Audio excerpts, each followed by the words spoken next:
dans un effort concentré pour améliorer les opportunités éducatives et de formation professionnelle en Côte d'Ivoire. Une séance de travail cruciale s'est tenue ce lundi 8 juillet 2024 entre Ousmane Diagana, vice-président de la région Afrique de l'Ouest et du centre du groupe de la Banque mondiale, et les ministres ivoiriens responsables du secteur de l'éducation, de la formation et de la jeunesse. Dans ce chapitre, nous avons été particulièrement impressionnés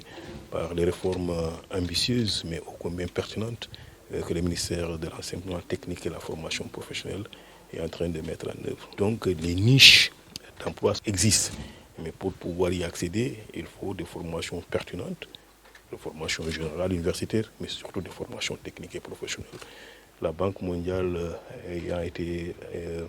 convaincue de la pertinence de ce qui est en train d'être fait, d'être envisagé, a réitéré sa disponibilité à accompagner la Côte d'Ivoire, les différents ministères en charge de l'éducation, à réussir la mise en œuvre de leur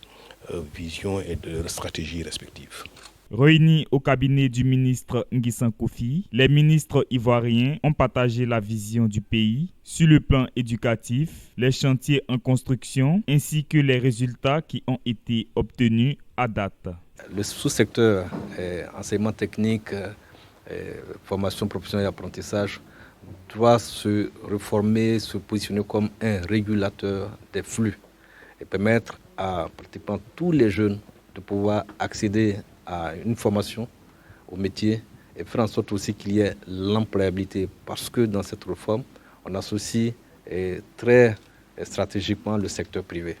qui est un grand pourvoyeur d'emploi. Et donc avec la banque, c'est de nous accompagner dans toutes nos réformes, dans toutes les stratégies imaginées par le gouvernement, et faire en sorte que les jeunes soient bien formés, mieux formés, et que les entreprises puissent aussi nous faire confiance, et que les jeunes, à la fin de leur formation, puissent trouver du travail ou s'installer à leur propre compte. Donc c'est réfléchir ensemble sur les infrastructures, sur la qualité des formations et faire en sorte que les jeunes de ce pays aient confiance dans le système éducatif. Cette réunion a marqué un pas significatif vers une coopération renforcée et des actions concrètes pour promouvoir une éducation de qualité.